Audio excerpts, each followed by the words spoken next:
Bab 101. Memajukan persidangan. Sesuai perkataannya kemarin, hari ini Jevian kembali mendatangi pengadilan. Kemarin setelah operasi Jeffrey usai, Jevian menghubungi pengacaranya untuk mengatur bagaimana caranya agar persidangan kembali digelar dan perceraian dirinya dan Eve segera diselesaikan. Apalagi bukti-bukti keburukan Eve sudah tersebar luas. Sudah seharusnya pengadilan mengambil keputusan tanpa perlu melakukan mediasi ataupun negosiasi lagi terhadap penggugat dan tergugat. Awalnya tak bisa, namun entah bagaimana caranya, berita tentang perceraiannya sampai di telinga Rainero dan Axton. Tanpa basa-basi, Rainero menugaskan Axton menghubungi hakim yang kebetulan memang mengenal Rainero agar memajukan persidangan. Terdengar curang memang, tapi mereka tidak memiliki pilihan lain. Jevian sampai tak mampu berkata-kata lagi, betapa para sahabatnya itu begitu berarti. Bahkan setelah mereka berpisah sekian lama pun, mereka tetap bersikap baik padanya. Mengucapkan banyak terima kasih pun rasanya tak cukup untuk mengungkapkan betapa ia sangat berterima kasih pada mereka. Padahal bila dipikir-pikir, apa kelebihan dirinya? Bahkan skala perusahaan mereka pun berbeda jauh. Dibandingkan perusahaan Rainero, perusahaannya masihlah tidak ada apa-apanya. Tobey benar-benar terkejut saat mendapatkan kabar kalau agenda persidangan dimajukan. Ia benar-benar marah. Ingin rasanya Tobey mendatangi pengadilan dan membuat perhitungan pada Jevian, tapi sayangnya ia tidak bisa hadir. Perusahaannya sedang benar-benar terguncang. Satu persatu rekan bisnisnya menarik kerjasama mereka. Bahkan mereka tak tanggung-tanggung membatalkan proyek kerjasama mereka. Padahal ia tahu, mereka pasti akan menderita kerugian yang tidak sedikit. Tapi seakan mereka memiliki pendukung yang jauh lebih besar dan kuat, membuat mereka tidak gentar sama sekali. Sial. Kenapa mereka semua membatalkan kerjasama mereka? Sebenarnya siapa yang sedang mencoba bermain-main denganku? Geram Tobey seraya melempar berkas-berkas yang ada di atas meja. Ia bingung, belum lagi ada draft kerjasama dan data perusahaan yang bocor membuat kepalanya nyaris meledak. Bila terus-terusan begini, perusahaannya akan mengalami pailit. Satu kerjasama saja yang batal bisa mengakibatkan kerugian triliunan dolar, apalagi bila hampir semuanya menarik kerjasama mereka. Bukan tidak mungkin perusahaannya akan benar-benar hancur bila masalah ini terus berlanjut. Sementara itu, di gedung pengadilan, Jevian tak dapat menutupi senyum sumringahnya. Ia benar-benar bahagia sebab akhirnya ia resmi bercerai dari Eve tanpa gangguan ataupun kendala sama sekali. Di negara tetangga, bagaimana? Tanya Rainero pada Axton yang baru saja masuk ke ruangannya. Sesuai perintahmu, satu persatu perusahaan rekanan T-Company menarik kerjasama mereka.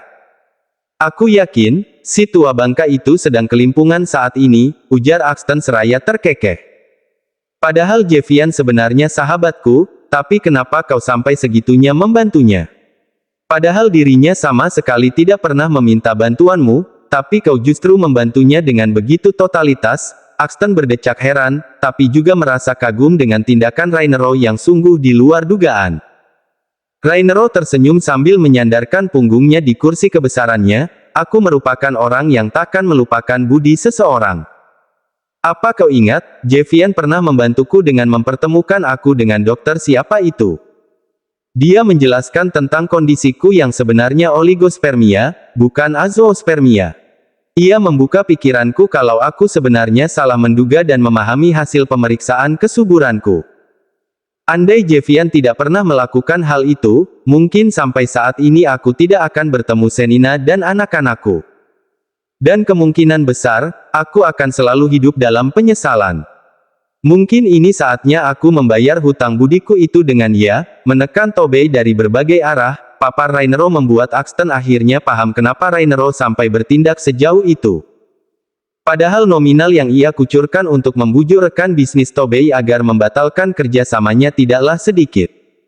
Nominalnya bahkan terlalu fantastis. Tapi begitulah Rainero, memang ia selalu totalitas dalam bertindak. Hal inilah yang membuat Axton begitu menghormati sahabat baiknya itu. Sebentar lagi jam makan siang, bagaimana kalau kita makan siang bersama? Vanilla pasti senang bisa bertemu ujar Axton seraya terkekeh. Rainero pun ikut terkekeh mengingat Putri Axton yang selalu saja malu-malu saat bertemu dengan Earth. Tapi sayang, sikap Earth persis dirinya sebelum bertemu Senina. Ia hanya berharap, semoga sikap datar dan dingin Earth bisa berubah seiring bergantinya waktu. Ya sudah, kita telepon istri kita masing-masing. Jangan lupa reservasi tempat. Axton pun mengangguk dan langsung mengerjakan apa yang Rainero katakan. Sepulangnya dari pengadilan, Javian menyempatkan diri datang ke perusahaan. Ia sudah mengangkat salah seorang staf kepercayaannya untuk menggantikan posisi Madsen sementara waktu. Javian pun meminta asisten pribadi sementaranya itu menyiapkan berkas-berkas yang harus ia kerjakan. Tolong print ulang draft kerja sama kita dengan Atmark Investments. Titahnya pada asisten pribadinya itu. Berkas-berkas kerjasama yang Madsen bawa tempo hari sudah tidak bisa digunakan lagi sebab nyaris semuanya rusak. Setelah berkas-berkas itu berada di tangan, Javian pun segera melangkah panjang menuju mobilnya yang lain yang memang ia sengaja tinggal di basemen perusahaan. Setelahnya, ia melajukan mobilnya dengan kecepatan sedang. Sesekali ia melirik ke sebuah mobil yang berada beberapa meter di belakangnya melalui kaca spion. Sejak tadi, Javian menyadari ada sebuah mobil yang mengincarnya. Javian pun menaikkan kecepatan mobilnya. Namun saat ingin mengerem, Javian baru menyadari kalau rem mobilnya tidak berfungsi dengan baik. Namun Javian berusaha untuk tenang. Ia lantas melajukan mobilnya ke tempat yang sepi. Ia tak mau mobilnya sampai memakan korban karena remnya yang sudah tidak berfungsi dengan baik. Jadi sebisa mungkin Javian membawa mobilnya ke tempat yang cukup sepi. Tak lupa ia menghubungiku petugas polisi yang ia yakini juga tengah mengikuti mobil di belakangnya secara diam-diam. Halo. Ya, Tuan. Di mana posisi kalian? Kami tepat berada di belakang mobil yang mengikuti Anda. Hanya saja, posisi kami sedikit berjarak agar ia tidak curiga. Bagus. Tapi aku sedang ada masalah. Masalah? Apa itu, Tuan? Sepertinya mobilku telah disabotase. Remnya sudah tidak berfungsi. Apa? Tuan, tolong kurangi kecepatan untuk meminimalisir terjadinya hal-hal yang tidak terduga. Sayangnya tidak bisa. Kalau terjadi sesuatu padaku, tolong sampaikan pada putra dan calon istriku, aku sangat menyayangi mereka. Tiba-tiba mobil Javian makin kehilangan kendali. Sebisa mungkin Javian berusaha untuk bersikap tenang. Meskipun ada perasaan sedih membayangkan kalau sesuatu yang buruk akan terjadi padanya. Lalu, bagaimana dengan Jeffrey dan Rosalind? Javian mencengkeram erat setir mobil. Jantungnya berdegup dengan kencang. Hingga akhirnya mobilnya benar-benar kehilangan kendali. Javian memejamkan matanya sejenak sembari membayangkan wajah Jeffrey dan Rosalind. Tunggu Daddy, boy. Tunggu aku, Selin. Aku pasti kembali. Brak. Duar. Prang. Prang. Cangkir yang Rosalind pegang tiba-tiba saja terjatuh ke lantai lalu pecah berkeping-keping. Mata Rosalind mengerjap, hingga panggilan Jeffrey membuat lamunan Rosalind tersentak. Mommy tidak apa-apa. Rosalind mengulas senyum tipis. Meskipun hatinya tiba-tiba gelisah entah karena apa, ia tak mungkin menunjukkannya di hadapan Jeffrey. Sebisa mungkin ia menunjukkan ekspresi bahagia agar Jeffrey pun ikut merasakan kebahagiaannya itu. Mommy tidak apa-apa. Sebentar ya, Mommy mau bersihkan pecahan gelas ini dulu. Tadi tangan Mommy licin jadi gelasnya jatuh dan pecah, ujar Rosalind yang diangguki Jeffrey. Rosalind pun segera mencari petugas kebersihan untuk meminjam sapu dan pengki untuk membersihkan pecahan gelas itu dan sebuah kantong plastik untuk menyimpan pecahan gelas agar tidak tercecer. Setelah bersih, Rosalind pun kembali duduk di samping Jeffrey dan mengupaskan buah per untuk santapan bocah cilik tersebut. Sementara itu, orang yang mengikuti Javian tadi tersenyum lebar saat melihat mobil yang Javian kendarai telah menabrak sebuah batu besar yang ada di perbukitan itu. Mobilnya kembali berhenti tak jauh dari mobil Javian yang sudah mengepulkan asap tebal lalu memotretnya. Tak lupa ia kirimkan foto tersebut pada Tobey. Misi berhasil, bos. Bagus. Bayaranmu akan segera menyusul. Balas Tobey membuat laki-laki itu tersenyum lebar. Namun baru saja ia berniat menyalakan mobilnya lagi, tiba-tiba beberapa mobil polisi berhenti di depan mobilnya pun di sisi lainnya. Laki-laki itu mengerjap dengan tubuh kaku. Ia benar-benar tidak sadar kalau mobilnya sudah dalam keadaan terkepung. Laki-laki itu ingin kembali menghubungi Tobey, tapi jendela kaca yang terbuka membuat petugas polisi dengan mudah menodongkan senjata api ke kepalanya. Tak ada pilihan lain selain menyerah. Daripada ia mati konyol karena mencoba memberontak pada petugas yang jumlahnya tidak sedikit. Sementara itu, polisi yang sejak awal mengikuti mobil Jevian segera mendekati mobil yang mereka yakini akan segera meledak itu. Dengan segenap mereka memeriksa ke dalam mobil itu. Namun mereka justru tidak menemukan sosok Jevian di dalam sana. "Sir, Tuan Jevian tidak ada di dalam," lapor salah seorang petugas pada sang atasan. "Apa? Cepat temukan Tuan Jevian di sekitar. Mungkin ia terpental atau sudah melompat lebih dulu," titahnya pada yang lain. Mereka pun segera bergerak. Asap pekat kian membumbung tinggi. Semua petugas pun segera berlari sebab mereka yakin dalam hitungan detik, mobil akan segera meledak. Dan seperti perkiraan mereka, mobil pun meledak dalam hitungan kelima. Beruntung semua sudah menjauh. Namun kecemasan belum mereda sebab mereka belum menemukan sosok Jevian. Hingga teriakan salah seorang petugas membuat mereka pun gegas berlari. "Sir, Tuan Jevian ada di bawah sana," pekik salah seorang petugas. Mereka pun segera mendekat, dan benar saja mereka menemukan Jevian yang sudah terguling di undakan bukit yang menurun. Untung saja tubuh Jevian terhalang pohon pinus, bila tidak tubuh yang sudah dipenuhi luka akan masuk ke jurang yang jaraknya beberapa meter lagi dari sana. "Cepat, turun ke bawah."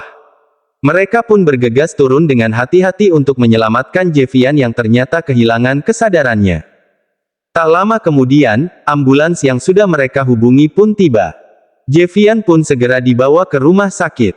Sudah hampir tengah malam, tapi Jevian tak kunjung pulang.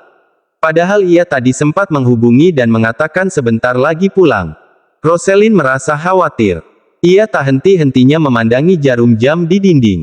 Ada perasaan cemas menelusup. Apalagi ia sudah tahu kalau Madsen mengalami kecelakaan karena faktor kesengajaan yang belum tahu siapa pelakunya. Rosalind menghampiri Jeffrey yang tertidur lelap. Lalu ia membenarkan selimutnya hingga sebatas dada. Rosalind menghela nafas panjang. Ia benar-benar gelisah saat ini. "Kau sebenarnya di mana? Kenapa belum pulang?" Rosalind beranjak dan meraih cardigan yang tergantung di capstok lalu mengenakannya. Ia ingin jalan-jalan keluar, menenangkan pikirannya yang entah mengapa begitu gundah gulana. Sepertinya perlahan rasa itu mulai hadir sehingga membuatnya begitu mengkhawatirkan Jevian. Rosalind duduk di taman seorang diri. Langit malam tampak begitu indah dengan taburan bintang di atasnya. Udara dingin menyeruak membuat Rosalind mengeratkan cardigannya. Saat sedang termenung, tiba-tiba ponselnya berbunyi. Panggilan masuk dari nomor tak dikenal. Awalnya Rosalind hendak mengabaikan, tapi karena panggilan itu kembali masuk hingga beberapa kali, Rosalind pun segera mengangkatnya. "Halo, halo, Mommy Jeff," ujar seseorang di seberang sana. Rosalind terhenyak. Ia lantas memeriksa lagi nomor yang menghubunginya. "Jevian." Memanggil kau pikir siapa?"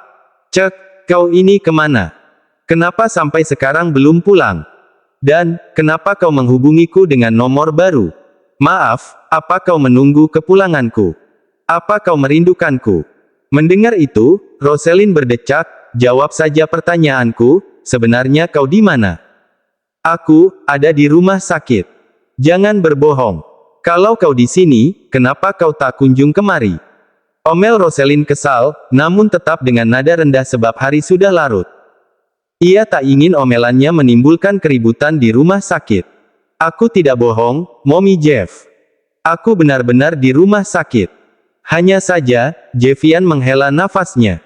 Rosalind mengerutkan kening, menunggu kalimat lanjutan dari Jevian. "Hanya saja aku sedang berada di ruangan pasien." "Apa? Bagaimana bisa? Apa kau sakit? Sakit apa? Di ruang mana? Nomor berapa?" Cecar Rosalind yang justru membuat Jevian terkekeh pelan. Ia ingin terbahak, tapi luka di tubuhnya membuatnya harus mengontrol tawanya sendiri. Syukur-syukur masih bisa tertawa. Apalagi saat sesaat sebelum melompat dari mobil hingga tubuhnya jatuh menggelinding di undakan bukit yang sedikit curam karena di bawahnya ada jurang, sempat membuat Jevian nyaris putus asa. Membayangkan meninggalkan orang-orang yang terkasih membuatnya tak kuasa menahan gejolak di dalam dada. Beruntung ia masih terselamatkan. Luka-lukanya juga tidak begitu parah, membuatnya amat sangat bersyukur. Aku jadi bingung, yang mana dulu yang harus kujawab. Rosalind terdiam. Benar juga. Bukankah meminta penjelasan bisa nanti setelah mereka bertemu? Ya sudah, beritahu dulu kau dirawat di mana dan kamar nomor berapa lewat pesan. Sebentar lagi aku akan menyusul ke sana setelah mencari perawat untuk dimintai tolong jaga Jeffrey sebentar. Rosalind pun segera memutus panggilan itu setelah diiyakan oleh Jevian. Tak lama kemudian sebuah pesan masuk datang.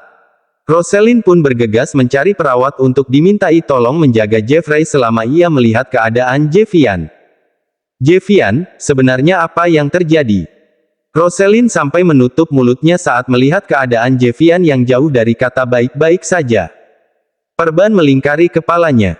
Ada selang infus yang terhubung di pergelangan tangannya, belum lagi gips yang melingkari lehernya, luka di sana-sini membuat Rosalind meringis melihatnya. Aku hanya kecelakaan biasa. Tak usah khawatir. Ah, tapi aku senang melihatmu khawatir seperti ini. Kau sudah seperti seorang istri yang mengkhawatirkan suaminya saja, seloroh Jevian yang kini sudah mulai kembali ke setelan pabrik. Memang sudah 4 tahun terakhir ia kehilangan jati dirinya sendiri.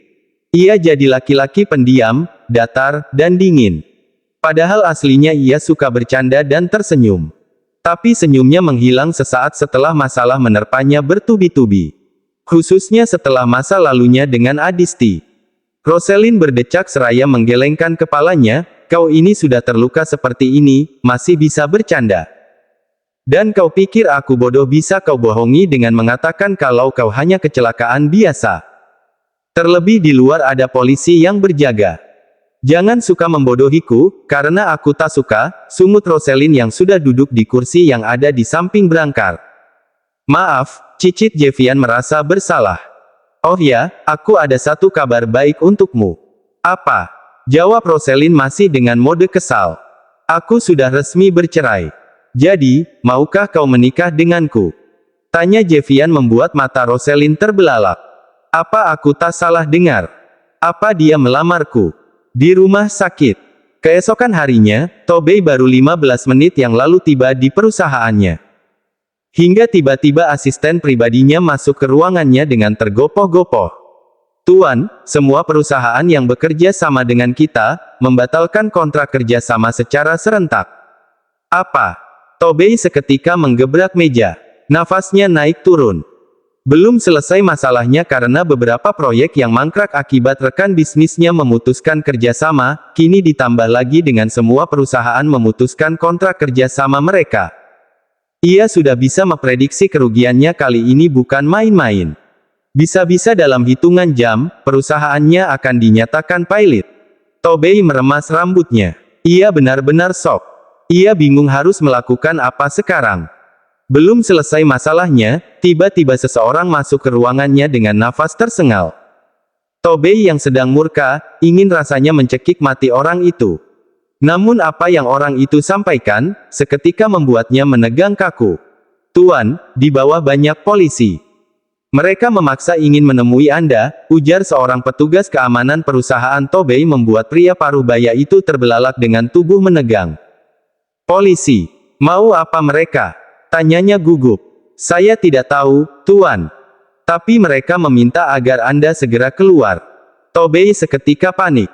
Baru saja kemarin ia merasa senang sebab berhasil menyingkirkan Jevian, lalu apakah dalam semalam perbuatannya itu sudah terbongkar? Apa artinya, sebentar lagi ia akan menghabiskan masa tuanya di balik jeruji besi.